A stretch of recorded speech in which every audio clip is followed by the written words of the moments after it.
Cada pessoa que conheceu o Brasil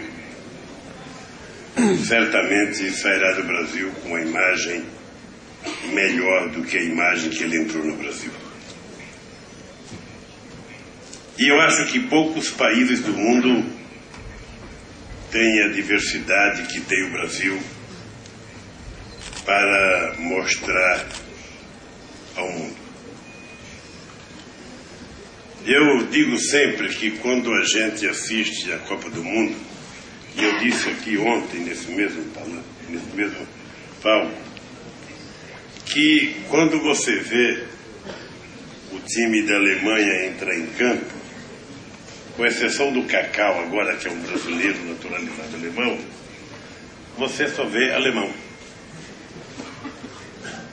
Quando você vê entrar o Japão em campo, você só vê japonês. Tem um brasileiro japonês, o Paulo Tanaka, que marcou um gol a favor e um gol contra, entendeu?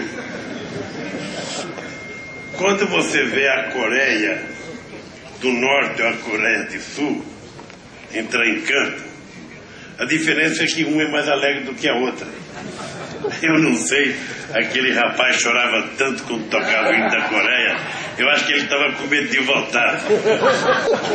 Mas é tudo a mesma coisa. Eu assisti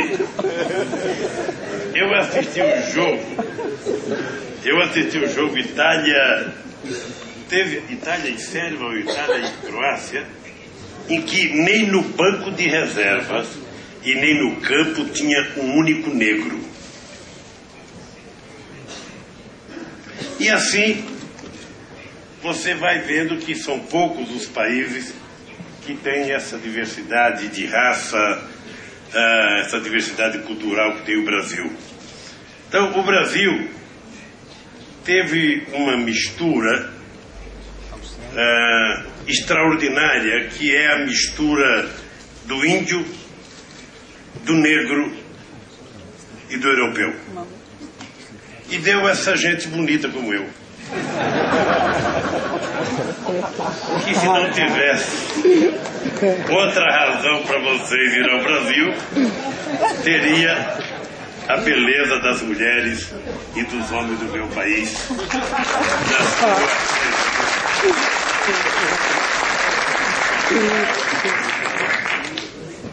E quando eu falar de beleza, vocês têm que compreender o seguinte, meu filho. Para cada sapo tem uma sapa.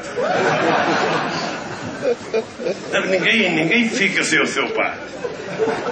Então, a beleza também é vista de várias formas. E no Brasil você vê de muitas formas. Eu sinceramente duvido que tenha um país com a mega diversidade da culinária que tem o Brasil. Tem país que a gente viaja, quando a gente quer pedir uma comida diferente, a gente pede la carte. Ou seja, com um bife com batata frita. No Brasil, você, em cada estado que você chegar, você vai encontrar uma culinária diferente. Alguns estados, e aqui vou dizer, como a Bahia, que talvez seja a mais rica culinária do país, junto com Minas Gerais e junto com o estado do Pará, o cidadão que for à Copa do Mundo e for para o Pará, e ele comer um pato no tucupi, nunca mais ele vai deixar o Pará. Nunca mais. Porque ele vai gostar. Bom, isso tudo são coisas que devem motivar as pessoas a visitarem o Brasil. Agora, o companheiro ministro e companheiro Janine, presidente da Embratur. Essa semana,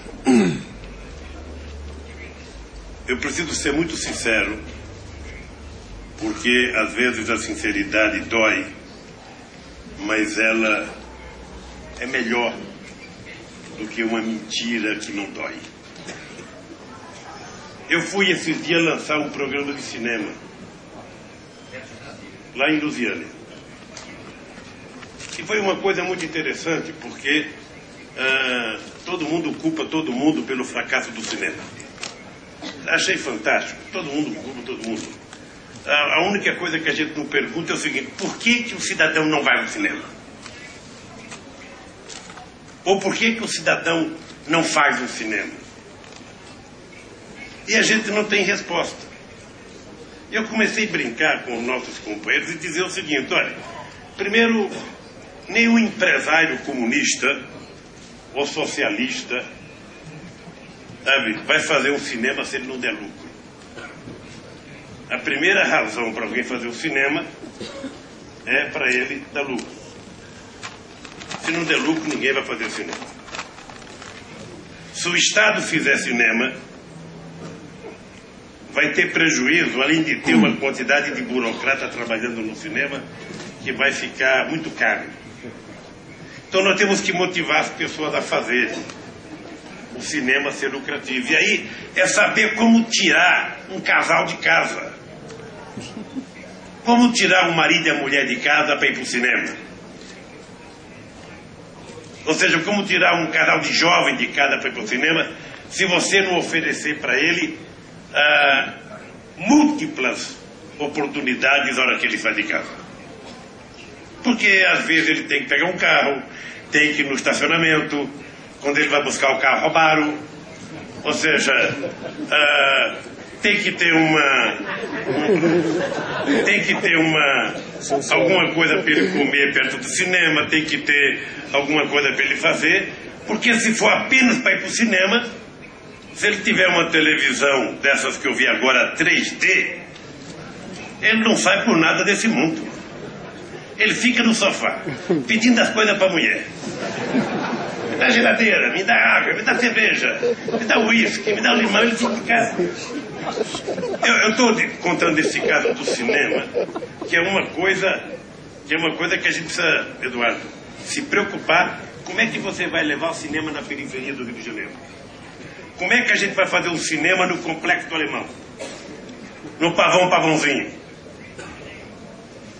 Nós precisamos levar e garantir que ele só vai ver cena de violência lá dentro no filme. Que fora não vai ter cena de violência. Então nós precisamos garantir também segurança para as pessoas. Hoje, e não é no Brasil, é no mundo inteiro. É no mundo inteiro. E depois que não sei quem foi o sábio, antigamente o cara para ser sábio estudava muito, mas agora tem um cara que inventou a pirataria. Ou seja, o filme não é nem anunciado, já está pirateado. Às vezes o cidadão assiste, não entende nada, mas como foi barato, valeu. Então eu penso que o desafio que está colocado no cinema está colocado por tudo. Nós estamos no continente africano. Nós vamos ter uma overdose de atividades esportivas entre 2013 e 2016. Primeiro, em 2011 nós vamos ter Olimpíadas Militares. Certamente vocês não vão querer ir nessa, mas vai ter 6.000 atletas. Vai ter 6.000 atletas que têm família como nós temos e que portanto querem ir e que portanto vai ter muita gente. Em 2013 nós vamos ter a Copa das Confederações, que é aquela que o Brasil ganha para enganar a gente pensando que vai ganhar outra.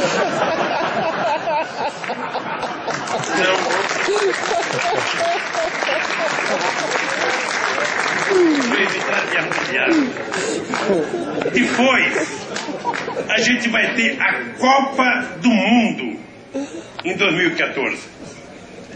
É quando você pensa que terminou tudo, vai ter a Copa das Américas. Aí quando você pensa que terminou tudo, vem em 2016 as Olimpíadas. E antes vai ter junto praticamente a Paralimpíadas.